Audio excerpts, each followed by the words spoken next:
말씀을 함께 하신 우리 모든 성도 여러분들에게 하나님의 마음을 시원케 하시는 이 하나님의 장자 같은 자녀들 다 되시기를 주의 이름으로 축원드립니다. 오늘로 이제 사실상 요셉 스토리가 거의 끝나갑니다. 그런데 사실 그 내용은 끝이 아니라 완성을 향해 나아가고 있습니다. 무엇에 대한 완성인가? 지난주에 말씀드렸다시피 야곱 스토리와 그리고 요셉 스토리는 한 세트입니다. 아브람 따로, 이삭 따로, 야곱 따로, 요셉 따로. 우리가 지금까지 그렇게 알고 있는데 아닙니다. 인생이기에 사람이 태어나고 나고 이제 늙어서 인생에서 퇴장하고 이런 것들 때문에 끊어진 것처럼 보이는 것이지 사실은 한 세트입니다. 그 중에서도 야곱과 요셉은 창세기 25장부터 마지막 창세기 50장까지는 사실은 한 묶음이에요. 서로 별개인 것 같지만 두 사람의 인생이 하나의 주제에 묶여 있습니다. 그것은 바로 야곱 가정이 하나님 나라 되는 것입니다. 그래서 이 요셉 스토리의 완성이 바로 야곱 스토리의 완성이기도 합니다. 왜냐하면 요셉을 통해서 요셉 때문에 야곱 가정이 완전한 하나님의 나라가 되기 때문에 그렇습니다. 이게 무슨 말인가?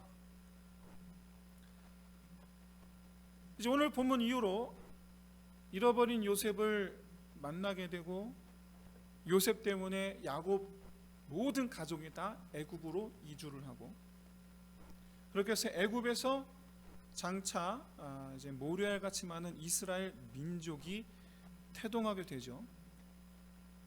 그래서 이 야곱에게 있어서만큼은 애굽의 의미가 이방 땅, 우상 땅 그게 아니고 하나님께서 준비하신 피난처이시고 애굽이 그리고 하나님께서 함께 하시는 곳 우리가 그곳을 천국이라고 말하거든요. 하나님의 나라 천국이라고 말해요. 최소한 야곱 가정에게 있어서만큼은 하나님께서 애굽 땅 그것도 고센이죠. 고센 땅을 하나님께서 함께 하시는 곳으로 마치 요람처럼 그렇게 준비해 놓으신 곳이 천국이에요. 근데 이게 단순히 지리적으로만 그렇느냐? 아니죠. 불완전했던 이 야곱 가정이 완전한 가정이 되는 과정을 보여주는 게 창세기 25장에서 창세기 50장까지예요. 25장에서 50장까지. 오늘 본문을 통해서 지금까지 야곱이 어떻게 해서 이스라엘이 되었는가, 불신앙이었던 속이는 자였던 야곱이 어떻게 하나님을 예배하는 자, 하나님의 백성, 하나님의 힘을 의지하는 자, 그 이스라엘이 되었는가를 보여주다가 그러나 그의 가정을 보라. 보니까 그의 가정이 완전히 깨어진 가정이거든요. 완전히 산산조각난 가정이에요. 도무지 믿음의 가정이라고 말할 수가 없는 그런 모습이에요. 그래서 그 불완전한 그 야곱의 가정이 드디어 이제 오늘 본문을 기점으로 먼저 하나님을 향하여서는 야곱 본인을 비롯해 그의 모든 자녀들이 다 하나님께 회개함으로 죄의 허물을 벗고 하나님 백성이 되고 또 이제 형제들이죠. 하나님을 향하여서는 그렇고 형제들을 향하여서는 하나의 그 공동체로 드디어 뭉치게 된다. 하나의 공동체가 돼. 마음의 그 모든 서로를 향한 불신과 미움과 이것들을 다 뒤로 하고 요셉을 중심으로 해서 뭉치게 된다. 여기 교회입니다. 교회. 이게 바로 교회예요. 그래서 우리는 야곱 스토리 창세기 25장부터 50장까지를 보면 우리는 누가 떠오르는가? 혹시 여러분 이 시간에 계신 분들 가운데 나는 우리 집에서 내가 제일 먼저 신앙생활했다. 라고 혹시 생각하시는 분 계시는 그런 분 혹시 계신지 모르겠는데 저는 그래요. 저는 저희 집에서 제가 제일 먼저 믿음 생활을 시작했어요. 나머지 가족들이 아무도 안 믿었어요. 그런데 이 가정이 야곱처럼 믿음 없던 자가 야곱처럼 믿음이 생겼는데 정작 그 가정은 불신한 가정이에요. 그런데 점차로 그 가정이 다 하나님 믿는 가정으로 변모되어 가죠. 이게 여러분 야곱 스토리예요. 이게 야곱 스토리예요. 그래서 어떻게 보면 야곱 스토리는 가족이 다 불신자인데 나만 믿어 하는 분들에게는 참 소망이 되는 스토리예요. 이런 이 야곱부터 요셉 이야기까지 이 스토리상 내용상 구조 내용상 이 전개의 구조를 여러분이 좀 이해하시고, 그리고 오늘 본문을 보시면 어떻게 해서 그렇게 될 수가 있었는가, 그 비밀이 보이게 될 것입니다. 오늘 본문 속에 있어요. 보여요. 이제 그 비밀이 어떻게 해서 불신한 가정, 죄로 가득했던 가정, 형제 간의 싸움과 불신과 미움과 이것들로 가득했던 한 가정이 어떻게 믿음으로 뭉치게 되는가, 그 비밀, 그게 오늘 본문이에요. 바라기는 저와 여러분, 우리 교회 모든 성도들 가정이 하나 빠짐없이 온전한 하나님 나라 다 되시기를 주의 이름으로 축원드립니다. 여러분도 아시다시피 저는 아들이 하나밖에 없습니다. 그러다 보니까 늘 항상 혼자 놉니다. 늘 항상 혼자 놀아요. 그래서 보니까 저는 안타깝죠. 같이 놀아주고 싶지만 저는 또 할 일이 있으니까 한계가 있죠. 그러니까 혼자 놀아요. 안타깝다 보니 그래서 한번 물어본 적 있어요. 동생이 있었으면 좋겠다. 그치? 그랬더니 그건 또 싫대요. 왜 그러냐? 그랬더니 동생이 생기면 엄마 아빠 그 사랑 자기 혼자 받았는데 그걸 나눠야 되고, 아니면 또 엄마 아빠가 애기니까 더 좋아하게 될까 봐 그게 싫은 것 같아요. 진짠지는 예배 끝나고 물어봐야 되겠어요. 아니라 그러네. 근데 여러분, 형제간에 부모님, 그쵸? 사랑 그렇게 갈구하는 거는 모든 자녀들이 다 같은 마음 아닙니까? 다 똑같아요. 근데 놀랍게도 애기도 그렇고 여러분 다 장성에서도 그래요. 희한하게 다 똑같아요. 그래서 여러분 부모님들은 자녀들을, 모든 자녀들 다 똑같이 대해야 됩니다. 이제 뭐 장난만 그런 거 없어요. 다 똑같아야 돼요. 만약에 여러분 부모가 둘 이상 있는 집이다, 누구 하나 편애하면 어떻게 되겠습니까? 당연히 샘내고 엄마 아빠한테 마음 상하고 스트레스 쌓이고 그러다 지들끼리 싸우고 다 그러는 거예요. 그런 의미에서 볼 때 여러분 요셉의 형들 그 마음은 사실 지극히 정상적인 사람들입니다. 정상이에요. 그네들의 그 마음의 어떤 이 화가 난 마음 상태, 요셉에 대하여 화가 나고 아버지에 대하여 불만이 가득한 그들의 그 마음 상태는요, 여러분 굉장히 그 지극히 정상적인 겁니다. 오히려 대놓고 편애를 한 야곱이 잘못한 거죠. 야곱의 잘못이에요. 창세기 37장 2절을 보시면 당시 요셉의 나이가 17세라고 말씀하고 있습니다. 이 얘기는 무슨 얘기냐면 제일 큰 형 루벤 나이가 많아봐야 23살이라는 얘기예요. 많아봐야. 이 6살 터울을 근거로 루벤부터 11번째 아들 요셉까지 이 11명 아들 다 몰려있거든요. 그러면 10대 후반에서 20대 초반, 어리다고 보기도 뭐하고 나이 먹었다고 말하기도 뭐한 애매한, 여러분들 이 나이 때 특징이 아버지한테 인정받고 싶어 하잖아요. 인정받고 싶어 한단 말이에요. 근데 아버지는 맨날 요셉을 통해서 시시콜콜이 뭐가 잘못됐나 보고를 받아요. 감시하듯 아버지 인정을 못 받고 있는 거예요. 또 요셉이란 놈은 쪼르르 갖고 맨날 일러요. 그래놓고 아버지는 잘했다 요셉을 또 칭찬해요. 얼마나 예뻐하더니 새 옷 입혀줘요. 그러니 얼마나 화가 나겠습니까? 이런 상황에서 형제들이 요셉에게 어떤 마음이었을까? 이건 뭐 불을 보듯 뻔한 거 아닙니까? 제3자 입장에서 야, 저 요셉 없었으면 좋겠다라고 생각하는 이 형들의 이 마음, 솔직히 이해할 수 있는 범위죠. 이해는 됩니다. 하지만 그렇다고 해서 실제로 동생을 없애려고 한 점, 그건 여러분 절대로 용납되지 못할 일이죠. 용납할 수 없어요. 아무리 마음이 그랬다 쳐도 그렇지. 그런데 요셉의 형들은 실제로 요셉을 눈앞에서 치웠어요. 제가 지금 치웠다는 표현을 썼어요. 또 이유가 있습니다. 나중에 말씀드릴 겁니다. 눈앞에서 치웠어요. 어떻게 그럴 수 있었을까? 그래도 자기 혈육인데. 그럴 수 있었던 이유는 언제부턴가 요셉의 형들 10명의 형제들이 요셉을 아예 우리와는 관계없는 사람으로 분리하기 시작했다는 점이에요. 우리와는 관계없어. 쟤는 우리와는 관계가 없어. 창세기 37장 19, 20절을 보시면 형들이 요셉에 대해서 뭐라고 말하느냐? 저기 꿈꾸는 자가 오는도다. 그러면서 하는 말, 그를 죽이자. 한마디로 얘기해서 요셉은 완전히 남이고, 그리고 나아가서 동생이 아니라 원수예요. 원수. 이때만 해도 10명의 아들들은, 야곱의 아들들은 요셉이 없어지면 자기들이 스트레스 받는 일이 없어질 줄 알았단 말이에요. 아버지가 큰 쇼크를 받을 거라는 생각을 못했나 봐요. 그런 생각은 못했나 봐요. 중요한 건, 우리 지금 당장 중요한 건 지금 내 안에 스트레스가 없어지는 거예요.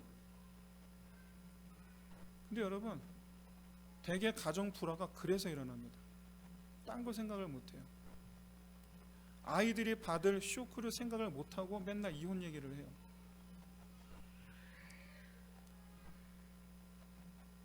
못해요. 지금 당장 내 스트레스 해결되는 게 그게 중요하지, 내 마음이 중요하지, 다른 일은 생각을 못해요.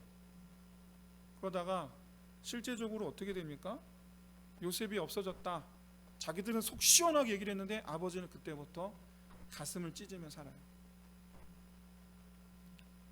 그리고 요셉의 빈자리 누가 대신하게 됩니까? 베냐민이 대신해요. 그러니까 실상 이 10명의 아들들은 아버지의 관계가 하나 변한 게 없어요. 하나 변한 게 없고 그냥 아버지 가슴에 대못만 박아버린 거예요. 이후로 그는 베냐민을 과거 요셉처럼 그렇게 질투했겠느냐? 그럴 수 없죠. 실제로 성경에서도 그렇게 말씀하고 있지 않아요. 왜 그러냐? 베냐민이 이때는 애기거든요. 베냐민 나이가 차이가 많이 납니다. 요셉하고 루벤까지는 6살 사이에 다 몰려 있는데 베냐민은 아니에요. 베냐민만 뚝 떨어져서 지금 애기 상태예요. 왜 애기 뭐 질투하겠습니까? 할 이유도 없고, 무엇보다 지금 아버지를 속인 상태잖아요. 그러니까 죄책감 때문에도 또 그럴 수도 없고, 그렇게 야곱 가정이 무려 요셉을 만나기까지 22년 동안 어떤 상태로 있느냐? 아버지는 고통 속에서.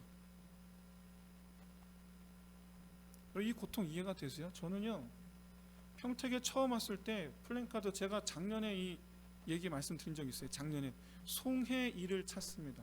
송혜희. 지금 플랜카드 걸려 있잖아요.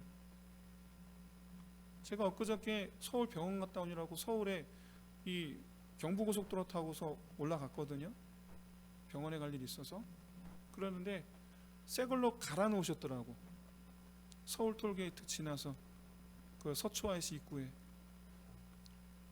전국 IC에 다 붙여놓으세요. 그 아버지가. 왜? 딸이 잡혀가는 거 상상만 해도 잠을 못 자는 거예요. 잡혀가서 어떤 일을 당했을까 상상만 해도 잠을 못 자는 거예요. 미치겠는 거예요. 요셉이 물려갔대 짐승한테. 그 짐승들이 어떻게 했을까? 못 자는 거예요. 22년간. 그 고통과 슬픔. 그리고 아들들은 어떻습니까? 죄책감. 왜 소갈이 하면서 22년을 지내는 거예요? 그럼 그 가정이 정상적이 됐겠습니까? 한순간이라도 행복한 적이 있었겠습니까? 우리는요, 이 야곱 가정을 보면서 가족일수록 더 관계의 문제를 세심하게 다루어야 한다라는 것을 깨닫게 됩니다. 체면 문화 때문에 대부분의 남자들이 체면 문화 때문에 다른 사람 심기를 거스르지 않으려고 타인한테는 그런단 말이에요. 근데 가족의 심기를 거스르지 않으려고 노력을 안 하더라고요. 누가? 가족 모두가. 남편은 아내에게, 아내는 남편에게, 자녀들은 부모에게. 제가 여기서 말한 자녀들은 애기들이 아니에요. 장성한 자녀들이에요. 장성한 자녀들조차도 부모님의 심기를 먼저 생각하는 자녀들 많지 않습니다. 많지 않아요.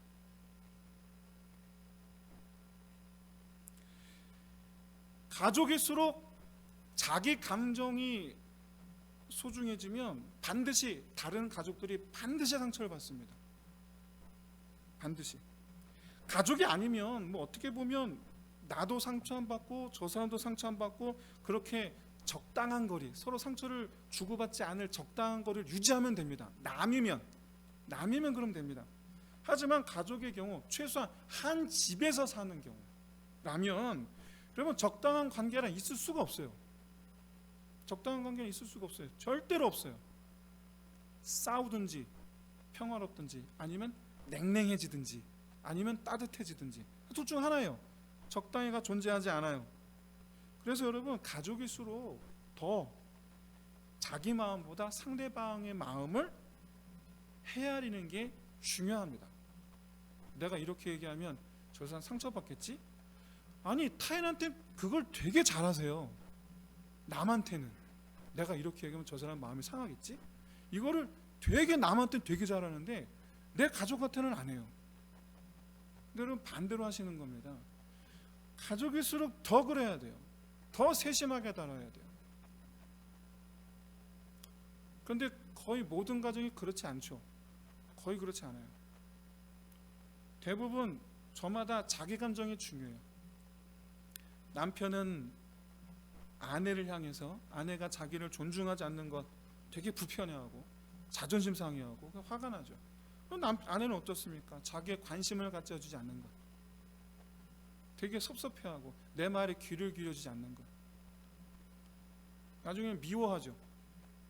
자녀들은 어떻습니까? 부모님이 자기들을 이해해주지 않는다고 반항합니다. 언제부턴가 반항하기 시작하죠. 부모님들 입장에서 어떻습니까? 순종하지 않는다고. 다들 이렇게 여러분 자기 입장만 생각합니다.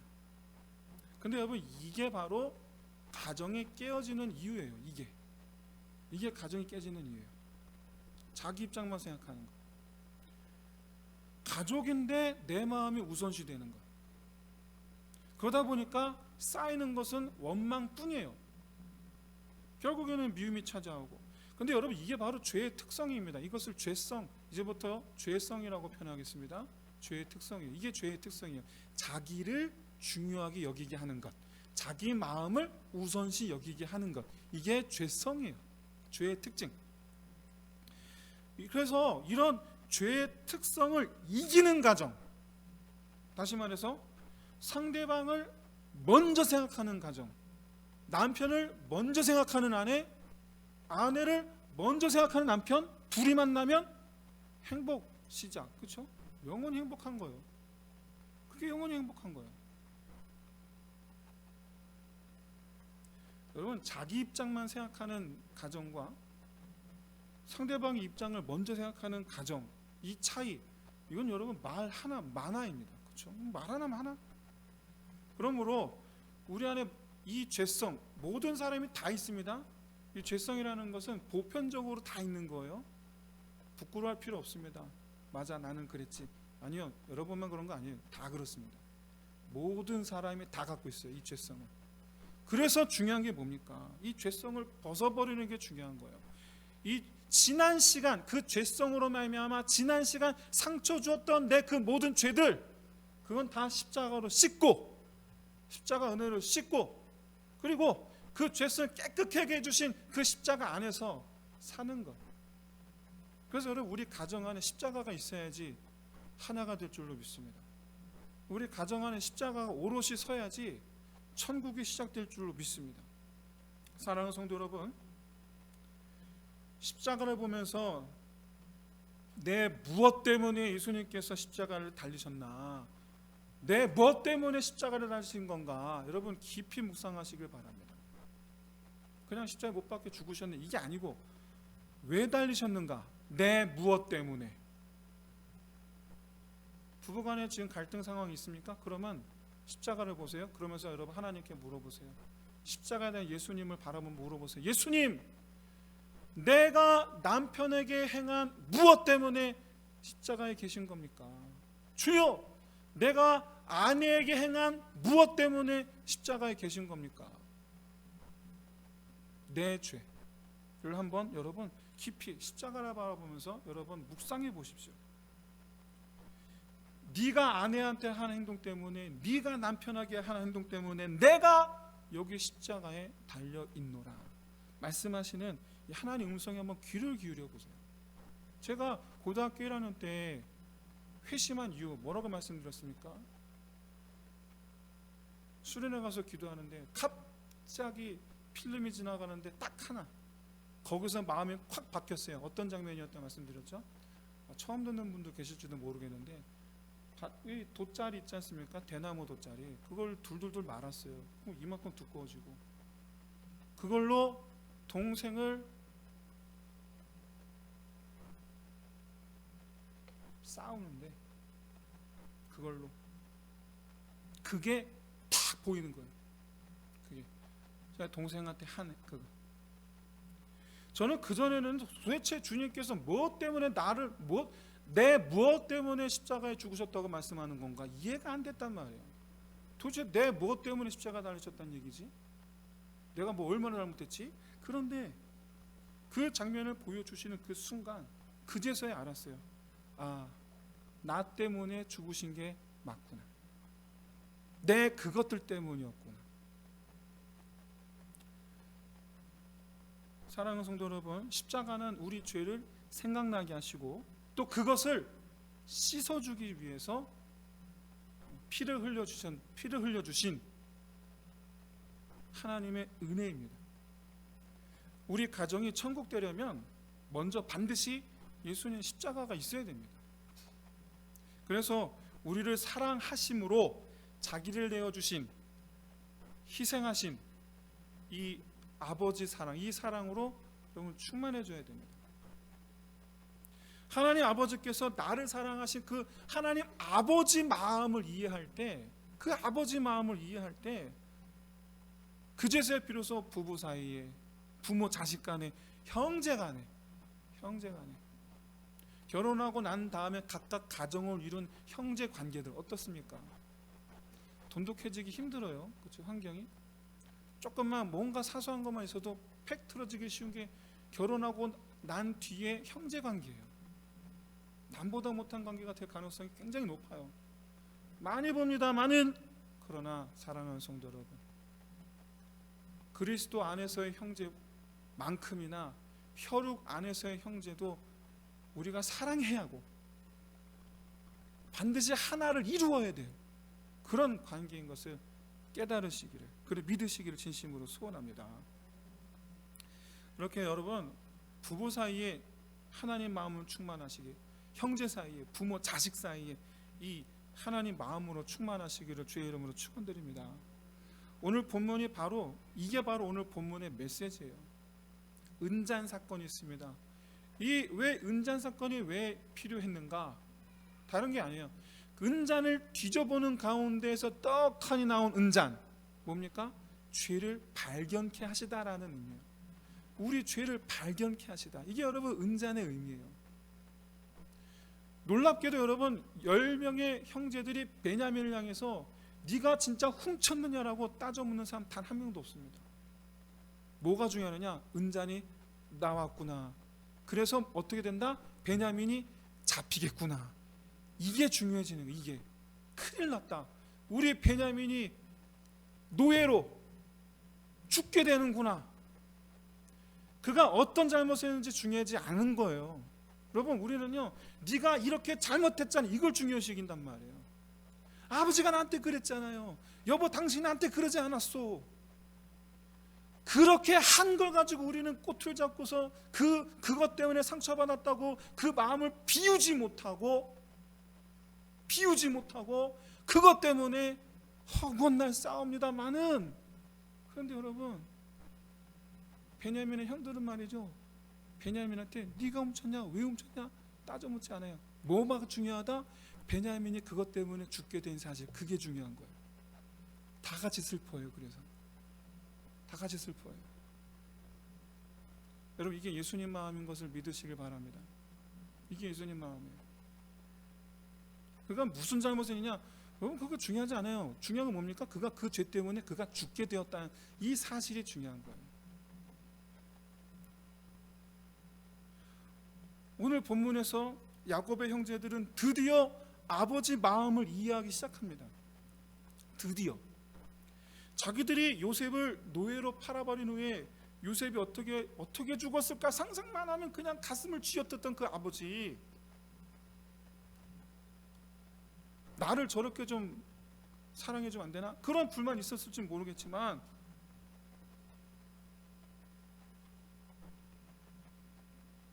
그랬었던 아버지였기 때문에 베냐민마저 잘못된다면 아버지는 반드시 쇼크로 죽을 것이다. 다 그렇게 생각했어요.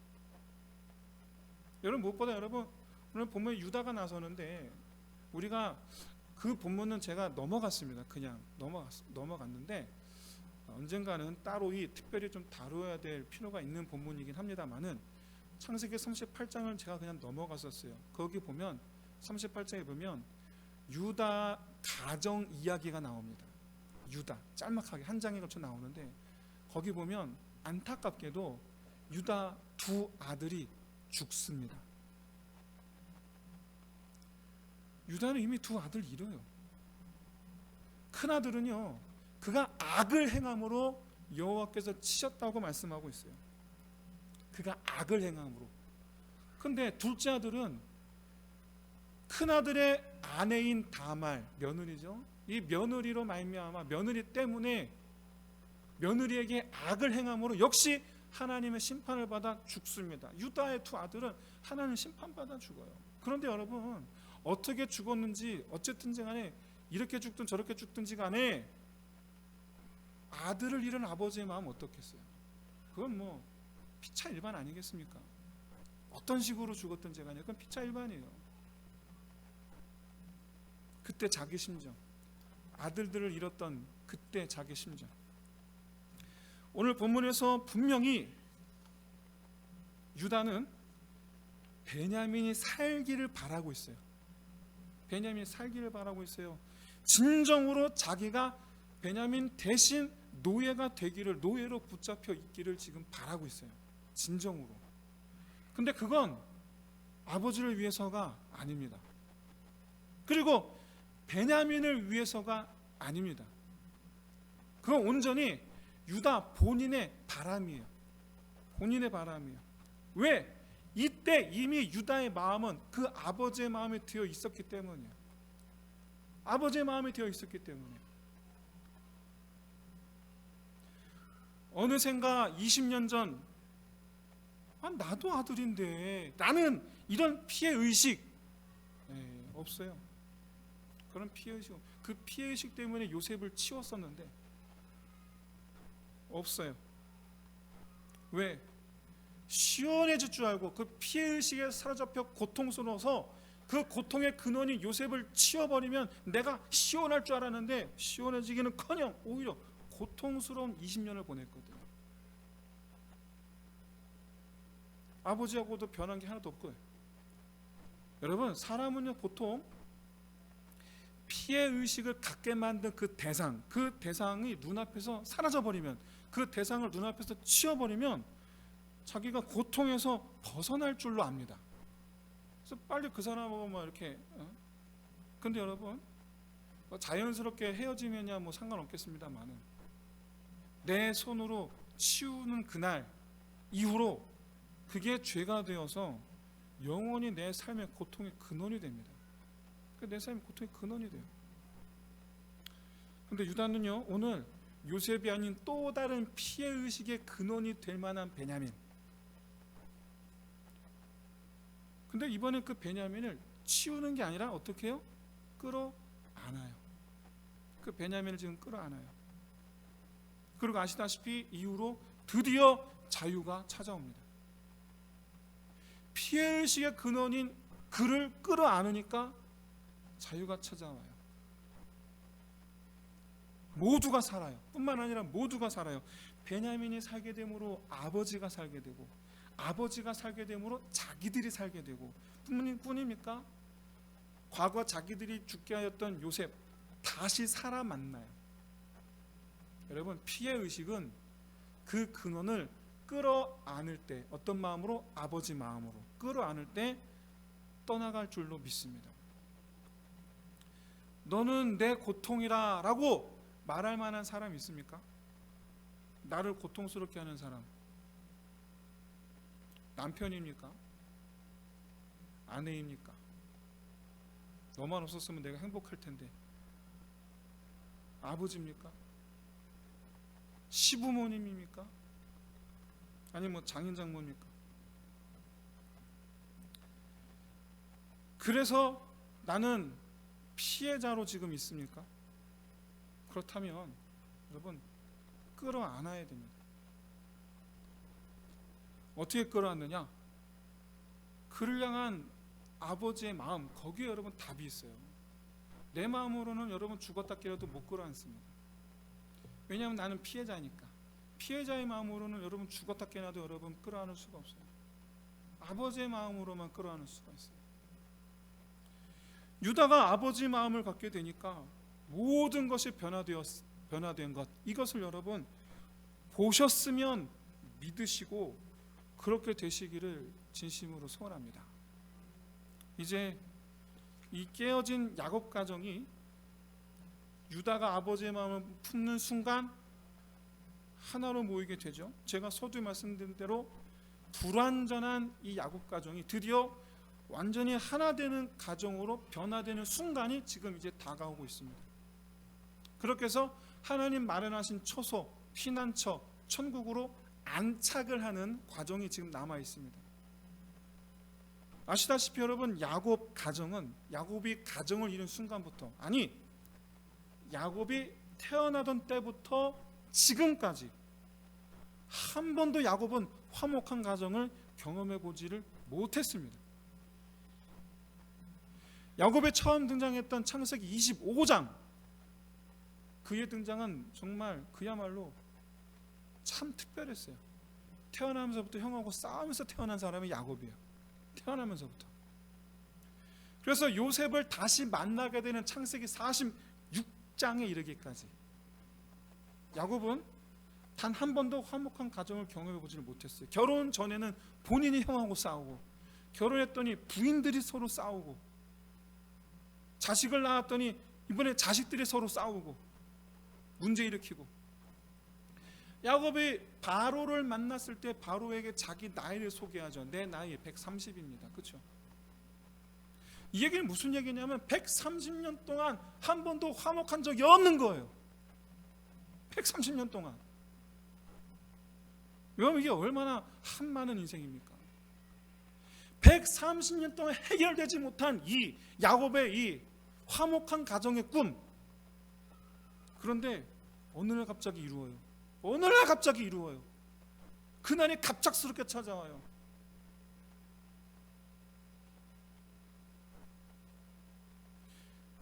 결혼 전에 형에게 내가 아버지의 마음으로 대했더라면, 결혼하고 나서 좀 부인들이 서로 좀 아버지 마음으로 서로 좀 대했더라면, 자식들이 좀 내 마음, 아버지 마음으로 서로 대했다라면, 그런데 여러분, 야곱이 130년 만에 드디어 자식들이 아버지 마음을 가졌습니다. 서로를 아버지 마음으로 품었습니다. 형들이 베냐민을 아버지 마음으로 그랬더니 요셉이 형들을 아버지 마음으로 품었어요. 그렇게 여러분, 어느 날 갑자기 야곱 가정이 그야말로 130년 동안 이루지 못한 화목한 가정의 꿈이 갑자기 이루어지는 거예요. 여기서 성경에 담긴 야곱의 이름과 관련한 비밀 하나 말씀드립니다. 야곱의 가정이 드디어 완전한 이스라엘 가정이 됩니다. 드디어 하나님을 믿었을 때 이스라엘을 지으셨지만 계속해서 야곱이랬다 이스라엘 왔다 갔다 하셨는데, 요셉을 만난 이후로 드디어 그의 이름은 온전한 이스라엘이 됩니다. 이스라엘, 하나님의 백성, 하나님의 백성의 가정. 이 시간 저와 여러분의 가정 되시기를 주의 이름으로 축원드립니다. 만약 야곱과 야곱의 아들들이 빌립보서 말씀을 좀 알았다라면 진작에 야곱의 가정에서 이스라엘의 가정이 되지 않았을까, 저는 그렇게 생각이 듭니다. 우리 한번 다 같이 빌립보서 2장 1절에서 5절까지의 말씀, 그럼 화면을 보시면서 다 같이 한 목소리 한번 읽어보겠습니다. 시작. 그러므로 그리스도 안에 무슨 권면이나 사랑의 무슨 위로나 성령의 무슨 교제나 긍휼이나 자비가 있거든 마음을 같이하여 같은 사랑을 가지고 뜻을 합하여 한 마음을 품어 아무 일에든지 다툼이나 허영으로 하지 말고 오직 겸손한 마음으로 각각 자기보다 남을 낮게 여기고 각각 자기 일을 돌볼 뿐더러 또한 각각 다른 사람들의 일을 돌보아 나의 기쁨을 충만하게 하라. 너희 안에 이 마음을 품으라. 곧 그리스도 예수의 마음이니. 아멘. 빌립보서 2장 1절 5절만 이 말씀만 우리가 온전히 이루어도 천국 될 줄로 믿습니다. 사랑하는 성도 여러분, 나와 내 집이 천국 되시기를 소망하시기를 바라고 그것을 이루어내시기를 바랍니다. 이를 위해서 먼저 내 안에 나 우선이라는 죄성, 이걸 발견하시길 바라요. 내 안에 죄성. 여러분, 평생토록 아내 마음 우선 이러면 안 됩니까? 평생토록 남편 마음 우선 이러면 안 됩니까? 평생토록 부모님 먼저 그럼 이러면 안 됩니까?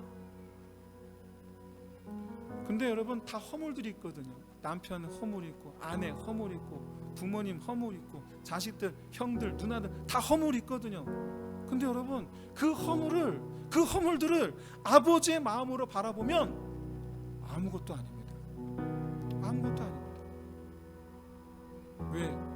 내 허물을 하나님께서 사랑으로 덮어주신 그 아버지의 마음. 내 허물, 난 허물 없습니까?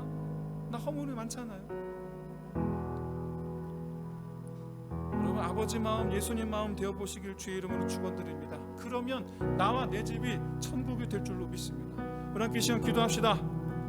내 마음이 하나님 마음 되기를. 그래서 가정 안에 모든 깨어진 관계가 회복이 되고 그렇게 천국 이루기를 우리 함께 이 시간 다 같이 기도하겠습니다. 하나님 아버지, 정말 참으로 주님께서 이 시간 우리 모든 성도들 마음이 하나님 아버지 그야말로 천국 소망하는 자의